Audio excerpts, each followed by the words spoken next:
Hello, Bond fans, and welcome once again. So if you watched my previous James Bond video game review, you'll know that I am a huge fan of Nightfire, and it doesn't seem I'm alone in that, as the game was a huge critical and commercial success. EA Games seem to be onto a winning formula, which is why I was absolutely flabbergasted when they decided to change from first-person shooter to third-person shooter. Now, I'm not a big gamer, and I do like a lot of third-person games, but they're mostly platformers and RPGs. When it comes to shooters, I much prefer to be first-person. I feel more in control, I feel more immersed in the world. I feel more like the main character, and the main aim of a Bond game should be to make the player feel like Bond. And I kind of feel detached if I'm looking down on a character like some kind of flying bird god. Or at least that's how I felt back when the game was first released. I'm not gonna lie, I don't go back to everything or nothing like I do Agent Under Fire and Nightfire. I don't replay it that much. It's not got that pick up and play thing for me. Or at least it never had. I never thought an awful lot of this game when it was first released, and I'll admit to being a bit daunted after so many of you guys on here and on Facebook commented saying, that this was your favourite Bond game, you only have fond memories playing it. It's very, very daunting, but then you know what, I'm a mature adult now. Or semi-mature at least, and, maybe time will have been kind to this game for me. So with that preamble out of the way, let's jump right into it, shall we? Let's jump right into James Bond 007, Everything or Nothing. The game begins much like Nightfire. We have the logos, and then providing you have no previous save files, you will get an opening cinematic and level, starting again with the beloved gun barrel sequence. One of the first things you realise about this game is that we have M, Q and Bond, played by the M, Q and Bond of the time. Judi Dench, John Cleese and Pierce Brosnan, respectively, all reprised their roles for the game, and it'll even prove to be the swan song for the latter two, but more about that later. The cutscene is basically just a setup for a tutorial-based opening level, which sees Bond fighting off a bunch of terrorists for the sake of a MacGuffin. It teaches you the new lock-on system, to shoot, how to crouch, and all that good stuff. There's even a fun bit with a rocket launcher. It's a good opening level, and then it's straight into the opening title sequence, which I love. Nightfire had a song and credit sequence, but the song didn't really have much to do with anything, and the credits didn't feature any, credits. Here we have a title song with the same title as the game, and actual credits, like Willem Dafoe, and Heidi Klum, Maya, and Shannon Elizabeth. This is a really impressive cast list for a game. I mean, these are all names that I've heard of. I mean, not even just the MI6 regulars, but the supporting cast as well. I mean, Willem Dafoe is a really good established actor.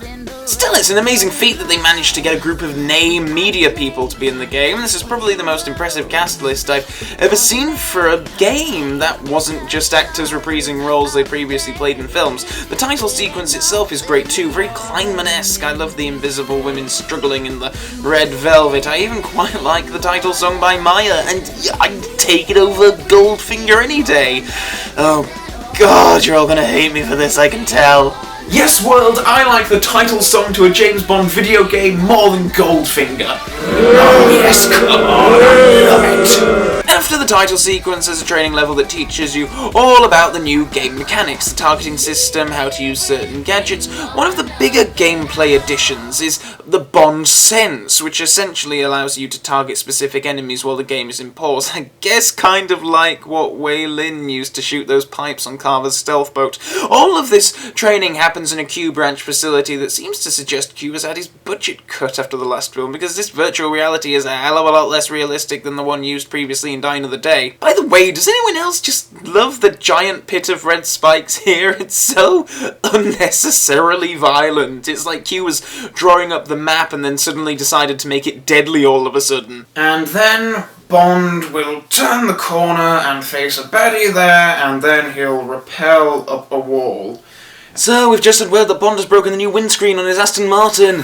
And then he'll rappel up a wall above a sea of blood-red, deadly spikes. Up next is the first true level of the game's story, A Long Way Down. Bond is sent to rescue Dr. Katya Nadanova, played by Heidi Klum, a researcher of new nano-robot technology currently residing in Egypt. M also instructs Bond to blow up the building, which he does before even trying to rescue Dr. Nadanova. Maybe it would have been better to save the Doctor first and then blow up the building she's currently in? Oh well, whatever, let's get on with it, shall we?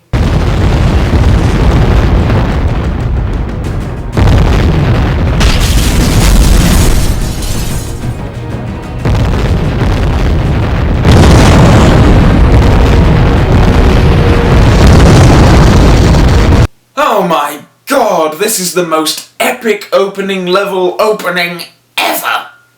The main purpose of the level is to demonstrate the game's rappelling down walls feature, which is, without doubt, one of the most entertaining new features the game has to offer. It's a super awesome opening level, dropping down the side of this building, shooting as you go, everything's blowing up around you. It's wonderful and a really nice, intense, action-packed way to begin the story proper. At the end of the level, Bond sees Dr. Nadanova being hauled into a moving train, so naturally, next up is a driving level for Bond to chase the train. Hurrah! The level is called Train Chase. How on the nose? Okay, just need to get into the car and wait. Come on, wait, what? Why won't it let me in? Come on, open up. Oh, wait, left side. Ah, how un-British. The level's opening sets up the car and certainly seems to want you to go for it, but if you turn right instead of left, you have the option of playing through the level on a motorcycle. As you guys know from my previous reviews, I love it when a game allows you multiple ways of doing things, it adds to the replay value, and it's just a nice little bonus for people like me who like to actually explore these levels. Anyway, the level ends with Bond getting on the train, and the next level is on the train. This level provides an opportunity to try out a few stealth takedowns, which are another new feature of the game, and one of the benefits of a third-person perspective, I guess. It's also possible to pick up certain objects like wrenches and fling them at people. I'm not entirely sure of a position where I would rather use a wrench than a machine gun to incapacitate someone in a video game, but I mean, the option is nice, and Bond is an opportunistic bugger, so it's only out of character for him to improvise with the objects around him. I don't suppose we could just talk about this.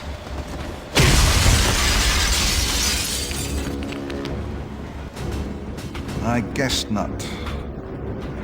It's Jaws in a video game! Fanboy freak out! Featuring Jaws as a villain in this game was a stroke of genius. I don't know who thought of it, but I hope he or she got a promotion and a raise, and I'd love to shake their hand because, this is all kinds of awesome, and it makes perfect sense for them to do this for a Bond video game. Some Bond characters are just timeless, and it's a shame that once the actors become too old, the chance of them ever reappearing in a Bond film becomes very slim. There's no way Richard Kiel would be able to reprise Jaws in live-action form in 2004, but in a video game they can recreate his exact appearance from the 70s, and hey, Kiel's name's in the credits. I guess he did the voice work too. Actually, wait a minute, what voice work? Jaws maybe lets out like 2 grunts in this whole game. Did they really get Kiel into a recording studio for a couple of grunts? Well, I don't know, and I don't care really, because whatever, this is just awesome. I love this. Jaws serves as something of an end-of-level boss and is defeated with electricity before Bond dashes into the next level to find Dr. Nadanova and escape the train with her in a helicopter. Oh, please let me control the helicopter. Please let me control the helicopter. Ah, fantastic. How wonderful. This is a great way to expand on the already excellent vehicle features of the game. It takes the concept to the next level. Another great decision by the team making this game. Commandeering a helicopter through ancient Egyptian ruins is great fun, and then this happens.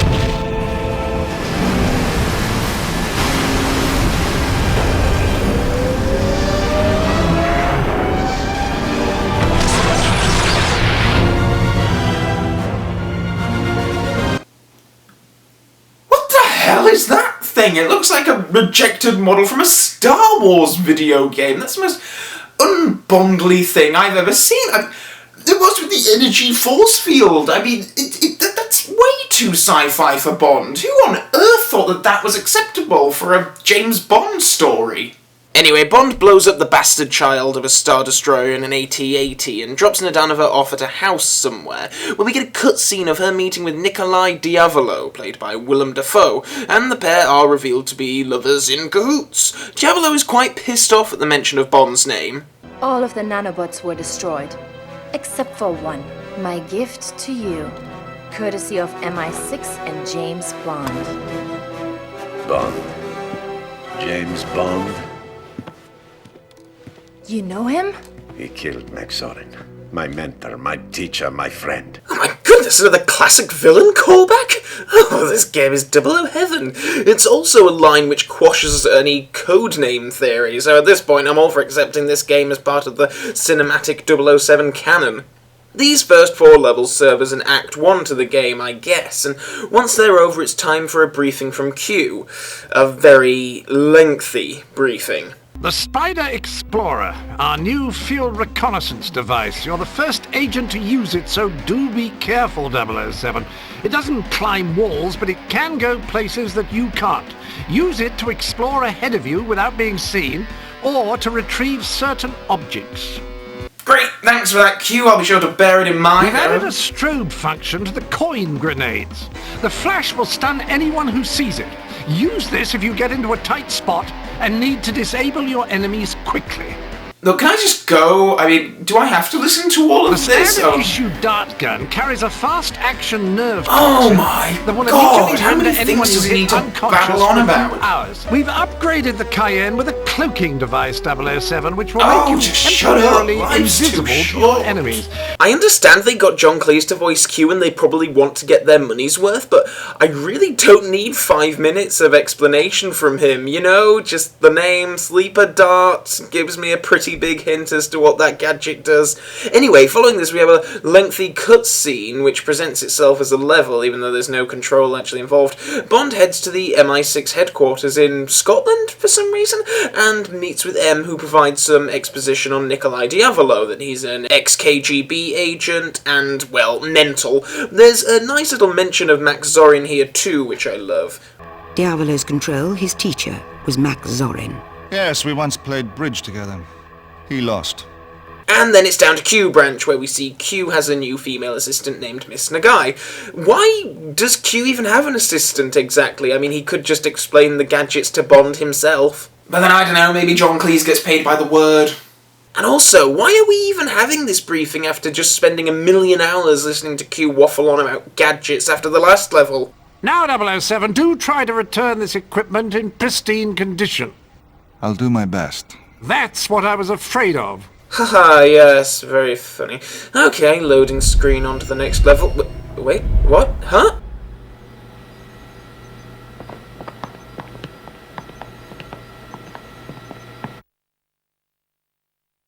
May I introduce you, 007, to Wait, the Triumph sorry, what was that Daytona little lift 600 cutscene about? motorcycle. This is going to come across as really nitpicky, but what the hell is that little bit about? I mean, I don't get it. Why couldn't Q have just turned around in that previous room and be like, here's your new vehicle, 007. Why did we have to have a cutscene? No, why did we have to load to a cutscene, to load to another cutscene, to finally show off the thing, the point of the whole thing, part of the bloody thing? I mean, it seems so pointless. I don't get it. But then, you know what, it's equally as pointless for me to harp on about it for too long, so let's crack on with Q's advert. Oh, sorry, I mean debriefing of James Bond's new vehicle. May I introduce you, 007, to the Triumph Daytona 600 motorcycle. I really like that you even have bikes to play with in this game, but it's hilarious that later in the game no one refers to this thing as a bike, it's always the Triumph Daytona. It's like Q Branch has some kind of sponsorship deal.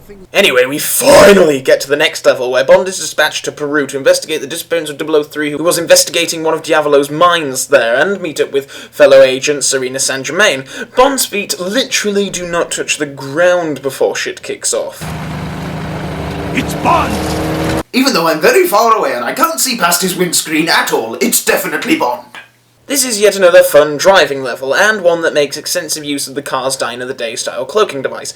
I've already stated a few times that I'm not a hater of the invisible car, but I can't deny that the concept works much better in a game than it does in a film. After evading the local authorities, Bond meets with Serena Saint-Germain, played by Shannon Elizabeth. Yeah, the girl who got her kit off in American Pie. Okay, for a game this is fine, and I can't really complain. Elizabeth has a good voice, and she looks great, and yeah, fine, but good lord, if this was an official film, Denise Richards would be receiving a hell of a lot of apology letters from Bond fans. A short invisible car ride later, and Bond and Serena arrive at the mine. Picking up Serena in the first place seems to have been in complete vain, as she buggers off to hide while Bond heads into the mine for one of my favourite on-foot levels of the game. It's a very linear level, but it's full of bad guys to shoot, and I love the music, especially for this level, how the Bond theme keeps creeping in.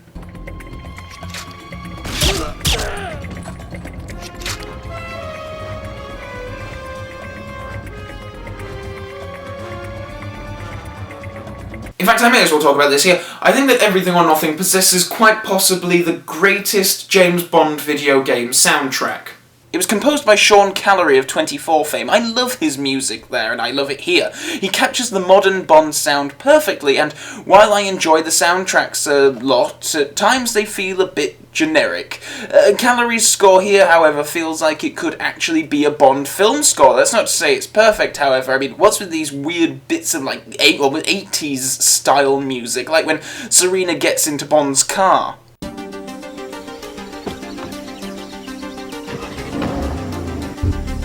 Anyway, on with the story. Bond finds 003 being tortured and eventually killed by Diavolo. James, you must get to New Orleans. Stop Diavolo before he...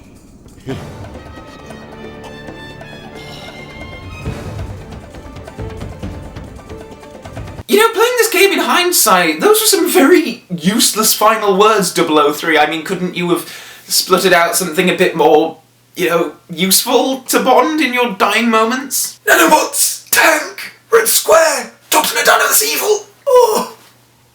Anyway, after more shooting through a mine, you get to the top to see Serena has been kidnapped by Dr. Nadanova and is actually thrown out of the helicopter, cueing one of the most fun sequences of the entire game. Bond jumps off this cliff after her, shooting bad guys, stuff is blowing up, he's just soaring through the air. Man, I wish this bit lasted longer. I would be lamenting the fact Serena is obviously so useless and it was pointless bringing her at all to this damn mine if it wasn't for this incredibly fun minute or so of gameplay, which more than makes up for bringing her along. Bond and Serena land safely and decide to continue their adventures in a tank. To say Bond only ever commandeered one tank in one film in the entire series, the games would almost have you believe that Bond drives one in every movie he's in. It becomes such a staple of this series. Whoops! Sorry! Serena is dropped off at 003's place in the middle of nowhere while Bond heads to rendezvous with Q on his bike. Oh, sorry, I mean the Triumph Daytona 600. In another excellent little driving segment. Up next is another cutscene masquerading as a level where Bond is introduced to his invisibility cloak. I mean, stealth suit. It's as if John Cleese got his Bond and Harry Potter game scripts mixed up and the producers just decided to roll with it. But be careful. Quick movements will destroy the effect. I can see where that might be a problem.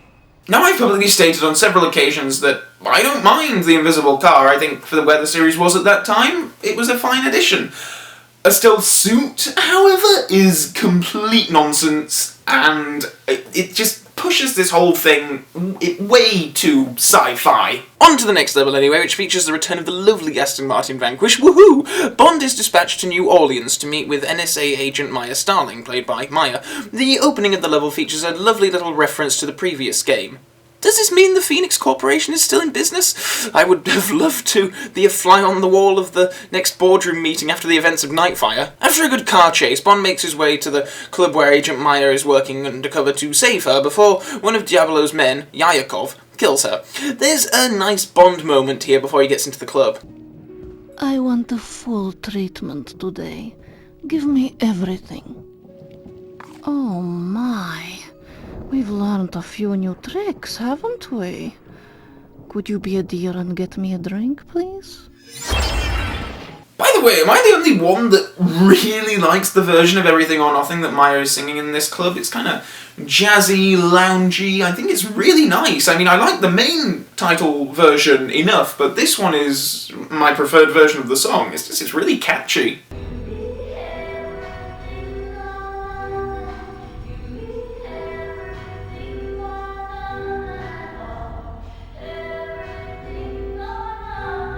Despite getting there in time, Maya is still kidnapped and you spend the next couple of levels rushing to save her.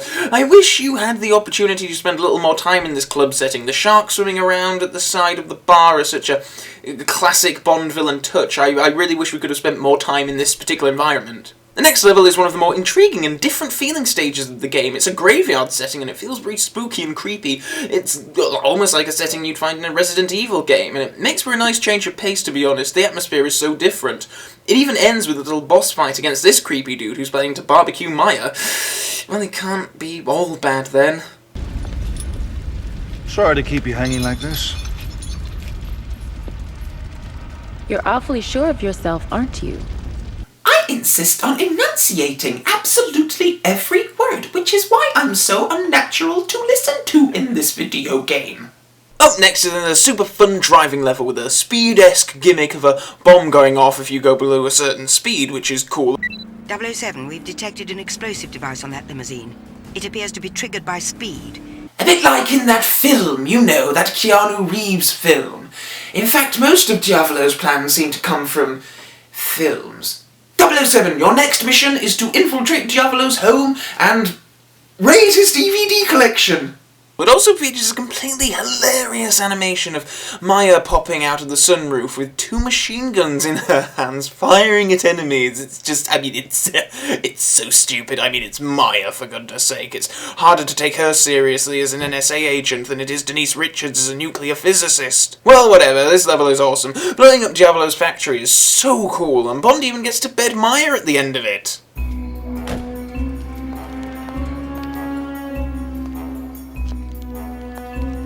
Thank you for saving my life. Perhaps you can return the favor sometime. Who's keeping score?